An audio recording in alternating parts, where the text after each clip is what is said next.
Today, we're diving into something called the unspoken agreement. This wild idea that algorithms are learning how to collude with each other, right under our noses. So, have you ever noticed this? You pull up two competing apps, think Uber and Lyft, and somehow they are both charging the exact same crazy high price at the exact same time. It feels like they have to be coordinating, right? Well, you're not entirely wrong. It is definitely not a coincidence. But here's the really mind-bending part. They don't have to talk to each other at all to pull it off. So let's break down how this actually works. Okay, so to really understand how this happens, we first have to talk about what we think these algorithms are supposed to be doing. And this brings us to what the research calls the accuracy trap. You'd think the goal of any pricing algorithm would be pretty simple. Just be as accurate as you possibly can. I mean, these companies are in what you could call an accuracy arms race, all trying to perfectly predict the absolute most that you, the customer, are willing to pay. And, the stakes for getting that price wrong are super high. If you price too low, you're just leaving free money on the table. But if you price too high, poof, the customer's gone. We hear about this stuff all the time, like reports of DoorDash charging Apple users more, or how travel sites seem to magically adjust prices based on your browsing history. It's just this constant race to find that perfect price. But, and this is where things get really, really interesting, this whole obsession with accuracy creates a completely different hidden incentive, one that's actually way more powerful. Let's talk about the power of correlation. So the key idea we need to get is something called homogeneous algorithms. It sounds technical, but it just means competing companies are using algorithms that are built with a lot of the same parts. We're talking about using similar training data, being measured against the same industry benchmarks, or even buying the same off-the-shelf AI model from a third party. And here is the absolute kicker. These similar algorithms, they don't just get things right in the same way, they also make the exact same mistakes. Their errors are linked, they're correlated. So why on earth would any company want to make the same mistakes as its rival?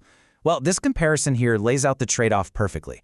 If you have your own independent model, sure, you might be super accurate, but you're always one step away from a brutal price war. Your competitor undercuts you, and you lose business. But if your models are correlated, you're both likely to make the same moves. You get all the benefits of price coordination without any of the illegal collusion. The researchers really put it best. If a firm failed to offer a discount, a correlated competitor is likely to also not offer a discount to that consumer. In other words, correlation acts like a shield from competition.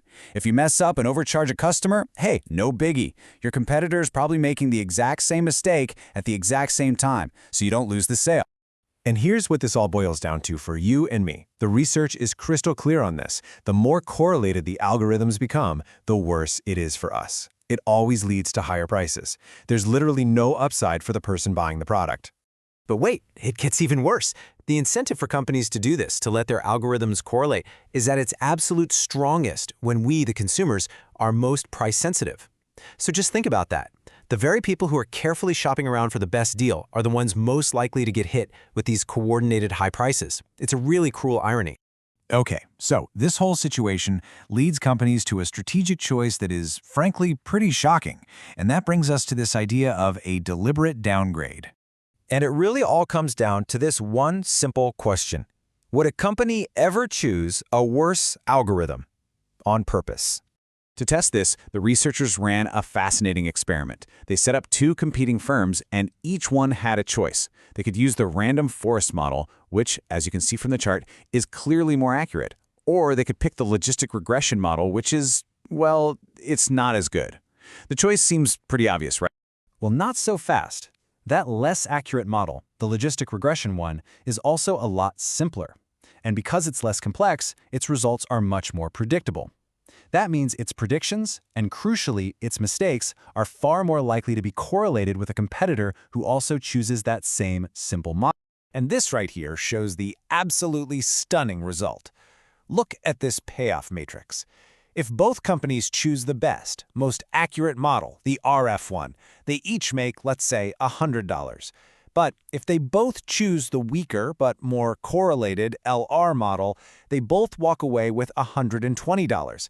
It creates a market situation where both companies are better off by deliberately picking the inferior technology. It's wild. So, what does this all mean for the law?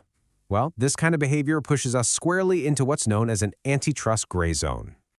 This is called tacit collusion. It's when firms manage to coordinate what they're doing, like raising prices together, but without any explicit smoky backroom deal. And historically, it's been a legal gray area because how do you prove a conspiracy when no one ever actually conspired? To try and prove something illegal is going on, courts and regulators look for what they call plus factors. This is basically evidence that goes beyond just seeing parallel prices.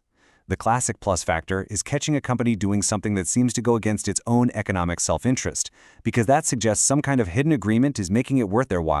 Now, what's so fascinating about this research is that it might give us a whole new set of plus factors for the age of AI. For instance, a regulator could see a company deliberately choosing a weaker but more correlated algorithm and view that as a huge red flag. Or imagine a firm publicly announcing they're switching to a simpler model. That could be seen as a kind of open invitation to competitors to correlate their prices. And this leaves us with the central challenge. This unspoken agreement between algorithms isn't some sci-fi future, it's already happening.